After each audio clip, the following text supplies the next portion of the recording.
tomorrow is the September 12th, is the anniversary of Swami Kriyananda's meeting Yogananda in 1948.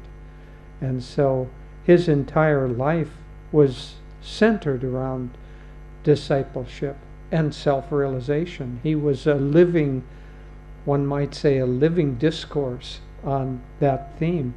But to a certain extent, this theme is the central theme of all great teachings and all great teachers.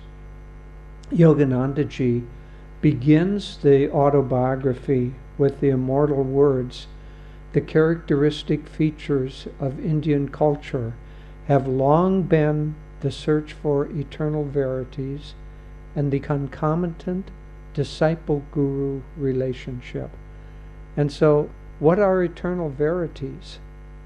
It's only the search for that which is beyond the physical world, the universe. That's not going to be eternal.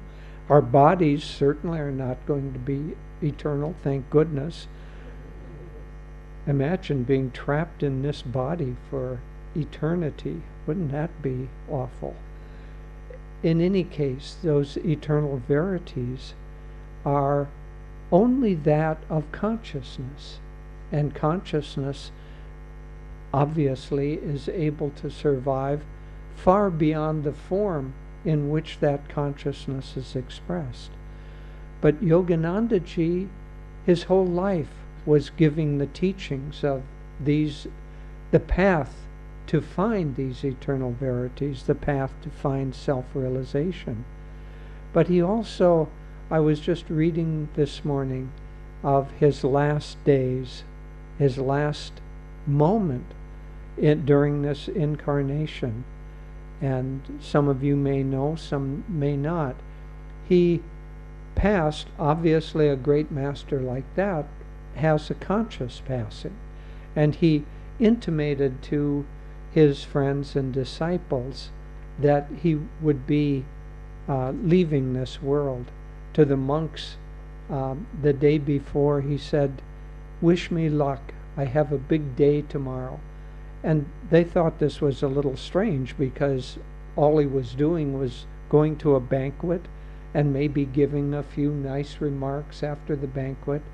And they thought, well, strange that he would say, "Wish me luck," but obviously there was a reason for it. He passed from this world. Swami Kriyananda describes it beautifully in his book, The New Path. So Master passes from this world talking of my America and my India. And then he reads from his beautiful poem, My India, which ends talking about how India itself, the very land itself, the people, dream God. And the final line of that poem is, "My feet are blessed, they touched that sod." And with that sod, it became a long sigh, and he dropped and passed from this earth. But think of the two bookends, one might say, of him introducing the theme in his great work, The Autobiography of a Yogi, of the search for eternal verities and the concomitant disciple-guru relationship, and the blessing of living in a land amongst people that dream God. Because what else is there that makes a purposeful life other than that eternal search? Now, obviously, he had to say more than just those two words. He had a great mission, a great work, as did Swami Kriyananda. And so, taking that central theme, his teachings gave great variety to it. But I want to keep us focused a little bit on the core of what he taught. Swami Kriyananda one time said, "Look at the variety with which God can take a few simple elements and create diversity." He said, 2 eyes, a nose, and a mouth, and look what he's done with that. Everyone's face is different. Everyone is unique. everyone in all the world. And so God takes simple themes, the search for eternal verities, and then multiplies that again and again and again. So Swami Kriyananda, his life was absolutely focused and absolutely dedicated on those two aspects, the search for God and the disciple-guru relationship. He was extremely accomplished. I mean, when many of you have been able, thankfully, his lectures were captured on tape. And so many of you have been able to listen to his lectures. And he was a brilliant lecturer. He was a genius on many levels, writing 150 books and all the music that we have and starting communities and so on. A brilliant life. In the early years when we would attend his lectures, they were wonderful. He would begin a discourse and maybe he would be talking about a simple meditation technique, Hong Saw or something of that nature, and pretty soon he would be drifting off into the Renaissance art of Italy and the kings of ancient India, and sitting there until we knew better, we would think, what is he talking about? Why is he going off the theme like that? And then he would begin to weave, like a master weaver. He'd begin to weave those themes together, and you would have a aha moment, and you'd say, oh yes. He was awakening the soul nature, the soul cry within us. And so his early lectures, when I say early, this lasts for decades, his lectures were brilliant like that. But gradually, as he got farther along in this incarnation, his talks became more and more centered about the theme of discipleship. And of himself, he said, I would be happy if my life is remembered with this simple thought: he was a good disciple. And that's all that really mattered to him. And so gradually his lectures became simpler and more focused on discipleship. And then in the last few years, the only thing he talked about was his master. And in many cases he couldn't talk because he would tear up with the mere thought of Guruji. One time we were with him at Crystal Hermitage in California, at Ananda Village, which was the first of the Ananda communities. Devi and I would often go down at tea time and walk in the gardens with him.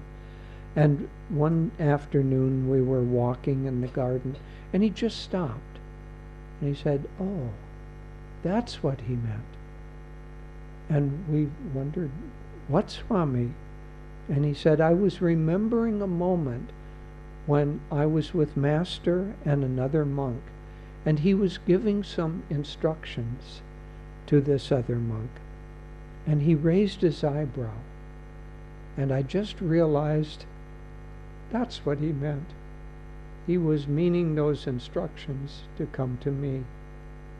But that constant focus and memory of the Guru, that was the core of his life, and that is the core of the search for God, the search for eternal verities.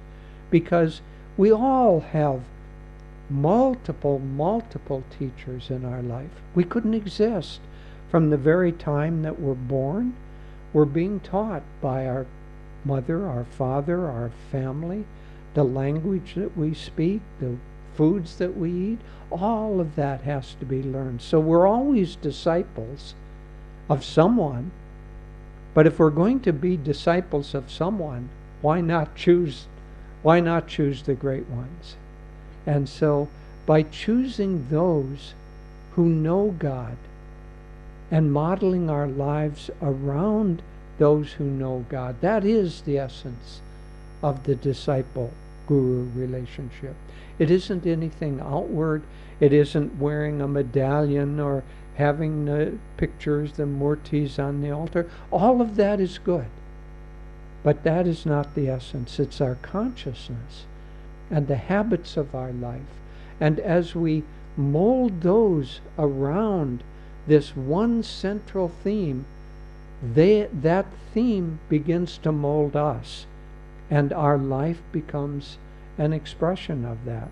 But as I say, the great masters know that we would get bored very quickly if they didn't give us some more complex teachings than that.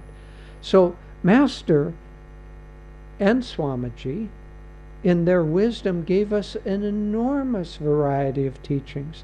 They told us proper foods to eat and how to pray before we eat, and how to remember God in the food that we eat, and then how to sleep and how to exercise. They told us how to have energy for the body. Master brought the energization exercises, which seemed to be focused around giving energy to the body. But because the theme of his life was always the search for eternal verities, those exercises actually take you to a point, if you do them correctly, where you tune in to the ability to channel prana, which is the universal life force. And you begin to do that in your body, because I don't know if you've ever had this problem or not, but sometimes when you sit to meditate, your mind wanders a little bit. Anybody have that problem? So he knew that if he gives a physical way to begin that process of understanding these, we can understand it better. And so he gives us how to have energy, how to increase our energy, how to expand it to others, how to use it in healing. All kinds of teachings on the body and the connection between the mind and the body, which is energy. Then he gives us teachings on how to have a strong and powerful mind. The mind, he taught, is incredibly powerful, all-powerful, if we will train it, if we will focus it, and if we can remove the doubts and the clogged pipes that keep our thoughts from flowing properly. So he gave us visualization, and he gave us affirmation in order to keep the mind strong.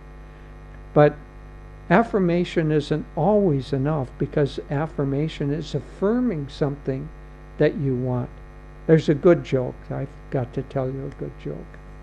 So this takes place in an operating room, and the surgeon is there, and the patient is on the table. And the surgeon says, "Now, don't be nervous, Amal. This is really quite a simple operation, and it's a routine procedure, and I'm sure that everything will come out just fine." And the patient says, "Well, now you've made me worried. My name isn't Amal." And the surgeon says, "I know that, of course. I'm Amal." And so when you go to a surgeon, you want him to have more than just affirmation. In trying to find God, we too need more than just affirmation. Starts the energy flowing. But the power of the mind, if we can get it focused purely and strongly and powerfully, it is incredibly powerful. But the mind itself also has limitations, because beyond the mind, as Yogananda says in one of his great chants, beyond the fringe of the mind, God lies beyond the fringe of the mind, beyond thoughts. And so the prime focus of Master's life and Swami's life was to teach us the art and skill of meditation, the various techniques, including Kriya Yoga, which helps us calm the thoughts and calm the emotions. And in that calmness, we're able to begin to see within ourselves the presence of God and of God's qualities. And so in the calmness of the mind, the practice of meditation is essential to the eternal verity that we're seeking, that is the characteristic feature of our lives. And so that search for eternal verities. But I must say the grace and the great blessing of having a person of great wisdom and great depth who leads their entire life as a model for that search. Having someone like Kriyananda as a guide has been the greatest possible blessing, because I read one time someone asked the question about how to raise, what principles they should use in raising children. And they said, well, we can try to give you some principles, but all of that won't matter very much, because your children will watch what you do. They won't listen to what you say. And so having someone who lives a life, who demonstrates a life of total discipleship, so that his mind is concentrated on events that happened 50 years in the past, and ultimately his life narrows down from all of the complexities of this world. It narrows down more and more to a focus of the relationship, the disciple-guru relationship, because it is in that, not in the techniques, not in the teachings, it is in that relationship and our attunement to that relationship that our life comes into, one might say, into the flow of these eternal verities, so that they begin to work through us. And yes, of course we must practice the techniques. Of course we must follow the teachings, because that's what the Guru has given us. But the relationship to God in manifested form and the constant attempt to bring your mind's focus, your focus of your activities, of your relationships with others, to bring all of that into a narrower and narrower focus around just living in the circle, in the ray of grace that comes from God through the Guru to us. That is the greatest blessing. And I thank Swami Kriyananda again and again for giving us that model and demonstrating it, and our great Guru Yogananda for giving us a life that is meaningful and purposeful and has as its purpose the search for eternal verities. Jyotish and I spend a lot of our life sharing these teachings with others. We just were in Italy at our Nanda community there for a month. But sharing the teachings in India with all of you, with Indian devotees who dream God, it is the most gratifying thing in our life, because you bring forth from us everything that we hold most dear. So thank you. So on this theme for today, and it's a joy for our first public talk on this trip to be speaking of Swami Kriyananda. Jyotish first met him. Sometimes it's a little embarrassing to say dates, because then people calculate he must be 79 years old. And in fact we are. But he first met him in 1967, and I first met him in 1969. So there's many years have passed since we saw the person who was to guide and form our lives.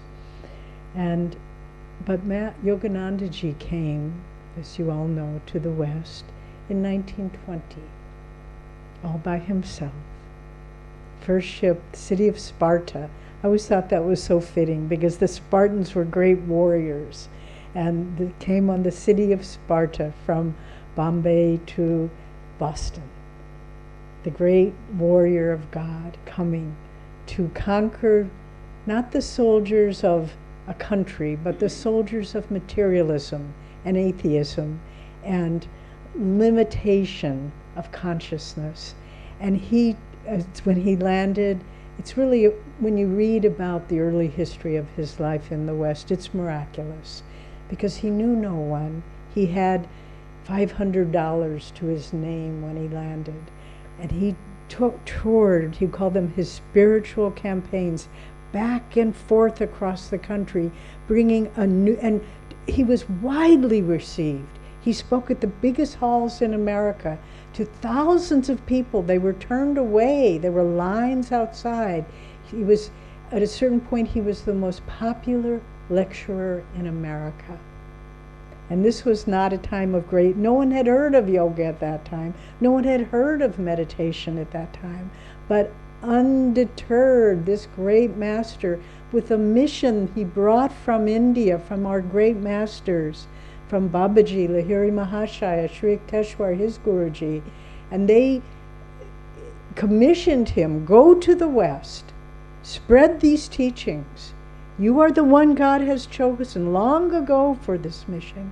And so he did. And he gave a whole new perspective on what it means to have a life centered on high principles, on eternal verities. And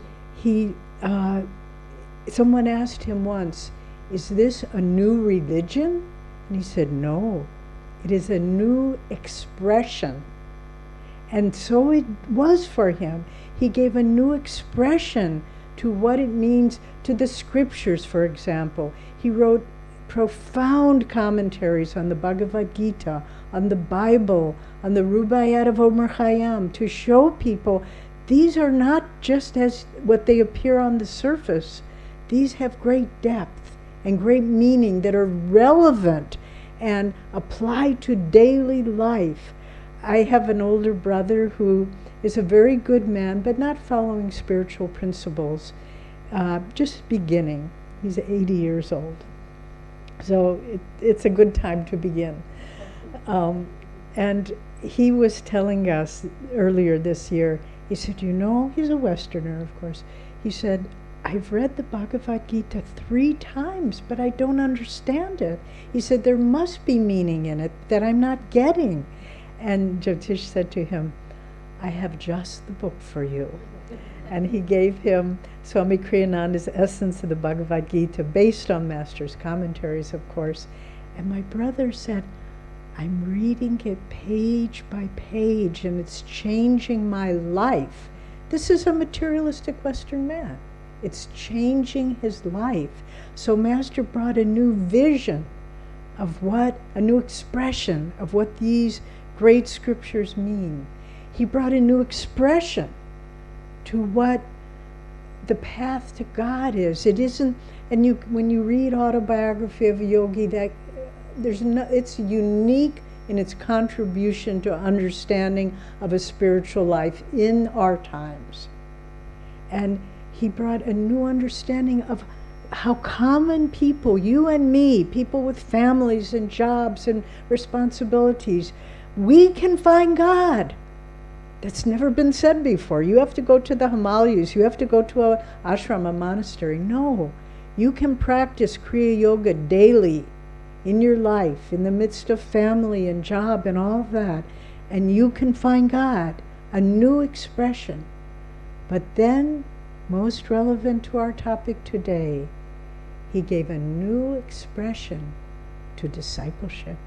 Because if you notice, in this quote that Jyotish shared, one of my favorite quotes, and it's the first sentence in autobiography, and he chose his words carefully, Yoganandaji. It was not, we do a lot of writing, Jyotish and I, and when you read that book, you know, every word was chosen carefully. So he said, the search for eternal verities, which Jyotish has been speaking of. But then he also said, and it puzzled me for a long time, the disciple-guru relationship. Usually we say guru-disciple relationship, don't we? But he changed that, and I thought, why? Why did he put it that way? Because he was giving a new expression to discipleship. Too often when people say, oh, Guruji, he will do it, you know, and we touch his feet and he will change my life, he will give me. No. Yogananda said, the disciple has a part to play in finding God. The Guru can't do it all for you. We have to do our part. And what is that part?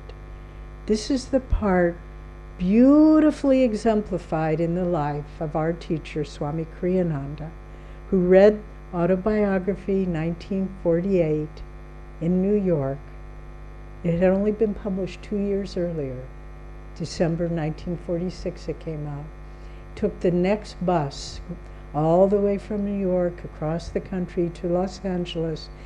He knelt at Yoganandaji's feet and he said the first words, I want to be your disciple. He had never met him. He knew nothing about yoga or meditation, but he read that book and he said, and all his life he had been searching for meaning. And I bet that first sentence captured him just as much, the search for eternal verities. He came, knelt at Yoganandaji's feet, I want to be your disciple. So what is this new expression of discipleship that Yoganandaji was trying to imbue for all of us, and that Swami Kriyananda understood and lived and modeled for us? First of all, it's taking the initiative to tune your will to the Guru's will. It's not a simple thing. We don't even know how much we are motivated and affected by our own whims and desires, our likes and dislikes. Oh, I want to do this, oh, I want to do that. Swami Kriyananda, the question he always asked, inwardly and sometimes outwardly, what do you want, Master? Not what do I want. What do you want? And then I will put out the energy to make it happen. It's a thrilling concept, and it's so important for the times in which we live, because these are not times in which spiritual devotees can be passive. I'm sorry to say, we have to be warriors because the darkness is pushing hard against us all. And we have to be warriors. And Swami was a disciple warrior. And he always saying, what do you want? And then how can I manifest it? The creation of Ananda is a miracle in the sense that from nothing, from a few handful of followers, Swami Kriyananda drew a small group of devotees. He had very little money. He would go around in California, big country, big state, almost a country, go around teaching yoga, teaching meditation, to earn money.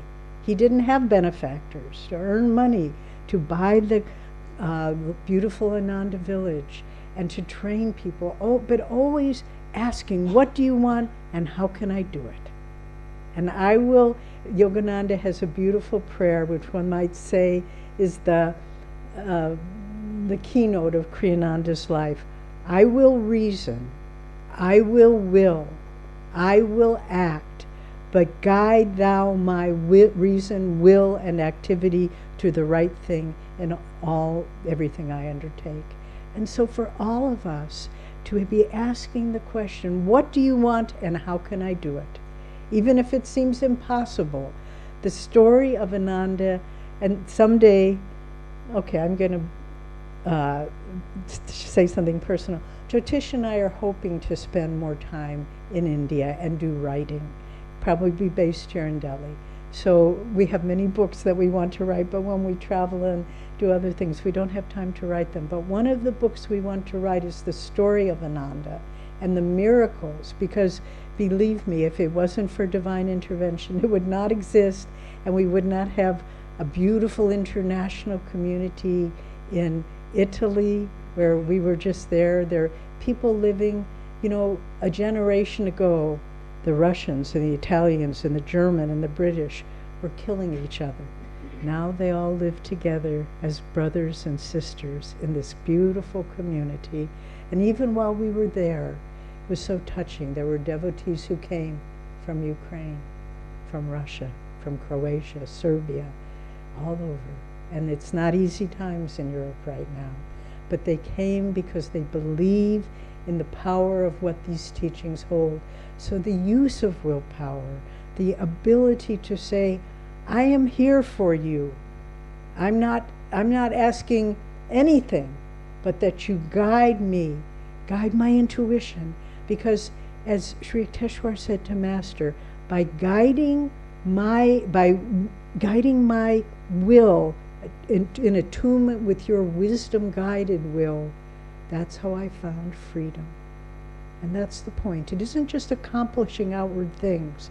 That's just the outward manifestation. But when we attune our will, which is guided by the ego, by past karma, attune it to the wisdom of a God-realized master, we become free. That's the process. It's not passive. We will never find God by sitting waiting for him to hit us over the head. It won't happen that way. Not in this age. Maybe higher ages it does. But then the other aspect of a new expression of discipleship is there's the will aspect, but then there's also the devotion aspect. But again, it's a new expression.